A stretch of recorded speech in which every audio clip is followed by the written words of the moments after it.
కొన్ని సినిమాలు ప్రేక్షకుల నుంచి మిక్స్డ్ టాక్ వచ్చిన బాక్స్ ఆఫీస్ వద్ద భారీగా కలెక్షన్లు రాబడుతుంటాయి. రివ్యూలు అంతగా బాగోలేకపోయినా లేదా ప్రేక్షకుల స్పందన బలంగా లేకపోయినా కొన్ని సినిమాలు కలెక్షన్ల పరంగా దూసుకెళ్తుంటాయి. ఇటీవల ఇటువంటి 2 సినిమాలు వార్తల్లో నిలిచాయి. మొదటిది ఎంపురాన్. ఈ సినిమా లూసిఫర్ స్థాయికి వెళుతుందా అన్నది కాదు, కానీ Mohan Lal image franchise power కారణంగా కలెక్షన్లు భారీగా వచ్చాయి. ఇప్పటికే కేరళలో నంబర్ 1 స్థానం దక్కించుకుంది. విమర్శలు వివాదాలు వచ్చిన సినిమా నిలిచిపోయింది, కానీ తెలుగు వంటి ఇతర భాషల్లో మాత్రం పెద్దగా స్పందన రాలేదు. రెండవది గుడ్ బ్యాడ్ అగ్లీ. అజిత్ పాత లుక్ అభిమానులను పీక్స్ కు తీసుకెళ్లింది. కథలో లాజిక్ లేకపోవడం, క్యారెక్టర్లు వింతగా ఉండటం, ఓవర్ గా బీజిఎం ఉండటం వంటి లోపాలు ఉన్న ఫ్యాన్స్ మాత్రం ఊగిపోతున్నారు. తమిళనాడులో ఈ ఏడాది టాప్ కలెక్షన్ సినిమాగా మారే దిశగా దూసుకెళ్తోంది. బీస్ట్, లియో, జైలర్ లాంటి సినిమాలు ఓపెనింగ్స్ ను అందుకోకపోయినా ఈ సినిమాకి వచ్చిన స్పందన ఆశ్చర్యానికి గురిచేస్తుంది. అయితే ఈ సినిమా కూడా ఇతర భాషల్లో సాధారణ స్థాయిలోనే ఉంది. స్టార్ పవర్ అంటే ఇదే. తెలుగు సినిమా చూసినా ఇలాంటివే. అజ్ఞాతవాసి, సర్దార్ గబ్బర్ సింగ్ బాక్స్ ఆఫీస్ వద్ద ఫెయిల్ అయిన ఫస్ట్ డే రికార్డుల గురించి ఇప్పటికీ అభిమానులు మాట్లాడుకుంటారు.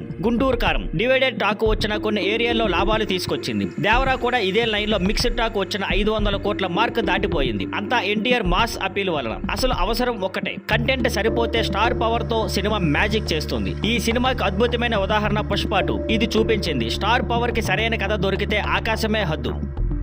Thank you for watching. Please like, share and subscribe.